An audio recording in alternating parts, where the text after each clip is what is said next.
believe that if one is truly on a spiritual journey, that as they go deeper into the unknown, more is known, as well as the depth and scope of the unknown becomes even larger.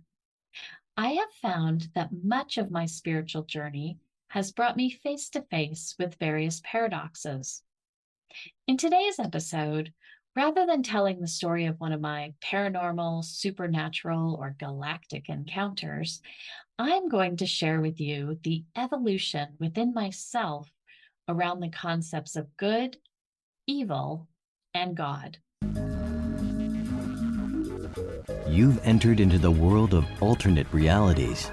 Here, paradigms are shifted, minds are blown, and veils are lifted. Actual supernatural experiences are brought to life through storytelling by the people who experience them. Welcome to Adventures in Mysticism with Leah Grant, where the esoteric is explored and consciousness is expanded. Visit adventuresinmysticism.com to further your spiritual development through Leah's latest offerings. And now we continue with this episode's mystical adventure. My early teachings about good, evil, and God began with being raised Catholic. Not only did my family faithfully go to church every Sunday, but I attended Catholic school, primary, middle, and high school, which had the added bonus of being all girls. As I've realized, speaking with friends raised in various religions, each has their own relationship and understanding of good, evil, and God. That disparity alone is cause for wonder. How would a singular God judge and send to eternal damnation someone who is taught of a different version of God and was never exposed to this real one? In any case, what I took away from the teachings I received in my youth was that if you did good things, you went to heaven, and if you did bad things, you went to hell. Heaven was this eternity of bliss where you'd meet God, Jesus, the disciples, the angels, and the righteous. Whereas hell was a fiery pit of eternal damnation run by Satan and maybe some of the other fallen angels who went against God, where you join criminals and sinners. The lesson was simple. Heaven equaled good and hell equaled bad. You wanted to get one and avoid the other. To a child, and even as a young girl, these explanations seem simple and clear enough, and the threat of going to hell kept me from misbehaving on more than one occasion.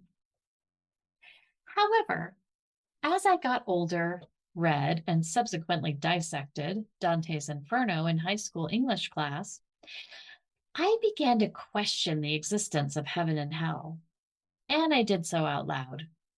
In religious studies class, I knew my curiosity had been well received when I was allowed to take classes designed for the Jewish and non-Catholic students at school next year.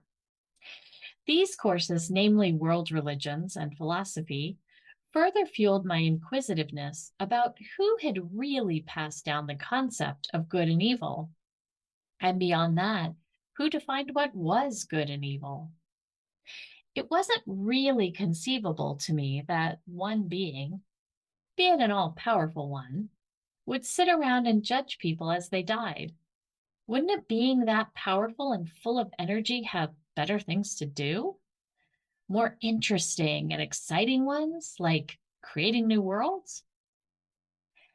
I was taught that God in Catholicism, and multiple gods in other religions, communicated to those who followed them what was good and evil.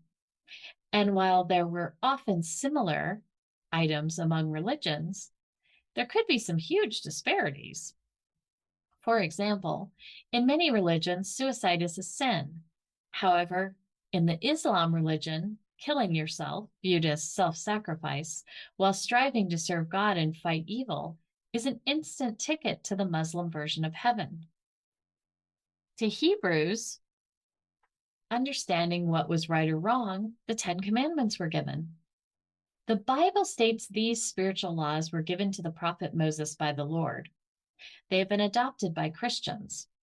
The commandments include 1. I am the Lord thy God. Thou shalt not have strange gods before me. 2. Thou shalt not take the name of the Lord in vain. 3. Thou shalt keep the Sabbath holy. 4. Honor thy father and mother. 5. Thou shalt not kill. 6. Thou shalt not commit adultery. 7. Thou shalt not steal. 8. Thou shalt not bear false witness against thy neighbor. 9. Thou shalt not covet thy neighbor's wife. 10. Thou shalt not covet thy neighbor's goods. Reading these now, I'm pretty sure everyone on earth is going to hell, because I don't know anyone who hasn't broken at least one of these commandments. Now, in Catholicism, you could go to confession and tell the priest what you did, say some prayers and do the assigned penance, and go back to life absolved of your sins. That seemed like a pretty good arrangement, like a get out of jail or get out of hell for free card. The older I got, though, the more odd it seemed to me that mortal men who denied themselves a life among the regular sinning people, a priest, would take on the role of God when in the confessional and dole out punishments in exchange for sin absolution. But I'm no religious scholar, so what do I know? Going back to the Ten Commandments, the one that really confused me back in high school was thou shalt not kill. However, during the Crusades, the church seemed fine killing all kinds of people. So were they not disregarding the commandments and doing evil for the church's gain? This seemed worse to me than killing someone for a logical reason. And let me say that I don't really think there are almost any logical reasons for taking someone else's life. Certainly not war or because they won't convert to your religion. It's a paradox. Think about it. It's okay to kill people in war or to punish them for very bad crimes, but not okay to just kill someone because you felt like it. And let's just say the commandment doesn't include if you were at war. Isn't it mortal people who decide which wars we are going to fight and which ones we aren't? Because to me, it seems that those encouraging the war are the ones advocating for killing to happen. But again, perhaps I'm missing some important theological angle to this subject. So I'll move on. In college, I took a philosophy class. Again, it was a fascinating course. It required a paper that needed to knock the socks off the philosophy teacher in order to get an A. He was a fun professor in the classroom, but very serious about being able to distinguish between philosophers and argue your points in your essays. For our final paper, he asked us to use philosophy to challenge one of our long-held personal beliefs. We needed to choose something that would stretch us and then to find both proof for and against it among the philosophers we'd studied. This assignment seemed like the perfect time to tackle a really big question I'd been silently asking for years. Does God really exist? And so that became the topic of my paper. I found the 5 proofs of God's existence by Thomas Aquinas and unproved them with information from other sources and philosophers, thereby disproving God's existence. I got an A+, and the teacher suggested I switch to being a philosophy major or go into law. Law? No. And while philosophy was really fascinating, much of it seemed like semantics and just looking at things from different perspectives. And I was practical. Besides teaching, what does one do with a philosophy degree? I did not want to live in my parents' house after college graduation, so I stuck with pursuing my communications degree. Even though I had impressed my professor, I personally despite hours of research, still did not have a definitive answer. The exercise of writing the paper showed me that any of our beliefs only have the weight in which we give them. If I wanted to believe in God, I could certainly find many, many reasons why a supreme being exists. And if I didn't want to believe in God, I could find just as many reasons why he doesn't. Internally, I felt like something bigger, smarter, and more omniscient than humans must have created us. But I wasn't even sure I had the brain power to conceive what that might be. It seemed unlikely that it was a man in the sky who wore white robes and had a long white beard, but I could be wrong. Back then, I hadn't crossed paths with anyone who was discussing the cross section between science and spirituality. So you either had faith and believed, or you didn't. After college, I dated an atheist. It is often said that we learn who we are by seeing the reflection of what we are not. This man provided that for me. Spending time with him, listening to him, I knew I believed in a higher power. Having experienced all the supernatural that I have, much of it has felt light and given me a nice feeling. Some has definitely felt heavy, creepy, or not right, and left me with a dark feeling.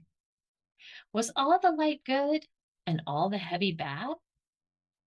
If I had a strict view of the world, I might say that, but I don't.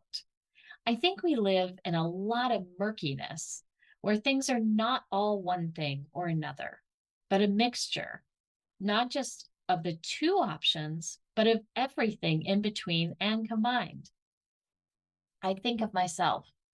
Mostly, I choose to do things that would be considered good, but sometimes I have made choices people would consider bad.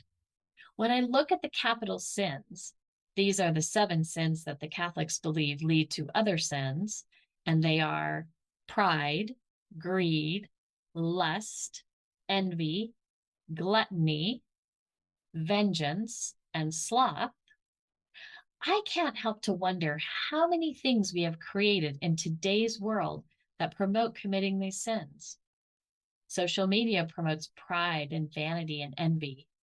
Massive online retailers and all-you-can-eat buffets promote gluttony by having every imaginable thing available to buy or eat. Porn promotes lust. Streaming services and unlimited channel TV promotes sloth. And I could go on. Our modern life is designed as a sin factory. So, where does that leave good and evil? If all that promotes committing sins is evil, then it seems we live in a pretty evil world. Some actually do postulate that the earth is actually hell. Given the amount of struggle and strife people endure, I understand how they've come to that conclusion.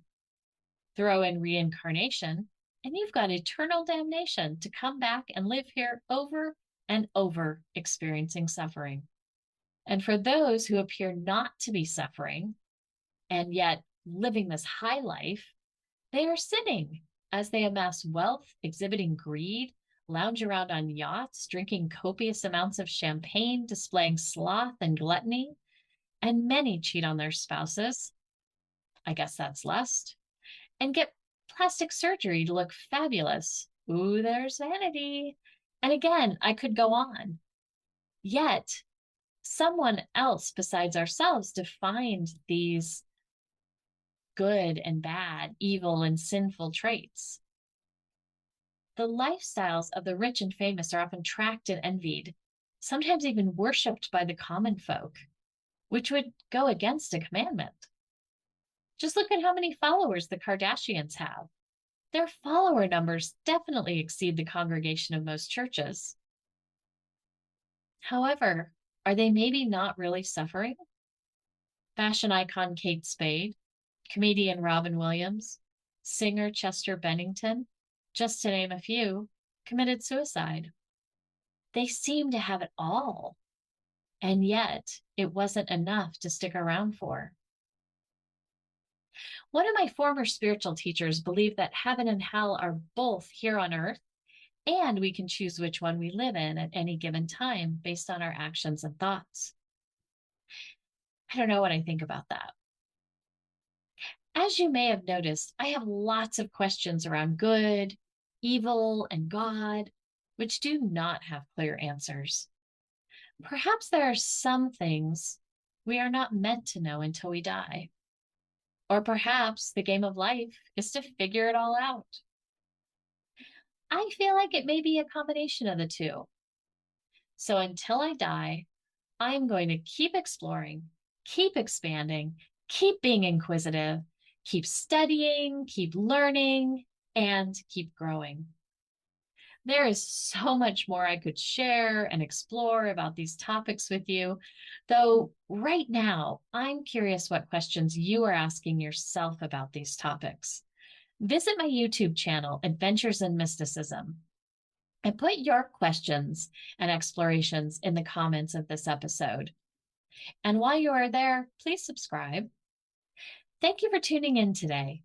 Until the next episode, remember that your spiritual journey is a supernatural adventure in and of itself. Enjoy the unfolding and embrace the unknown.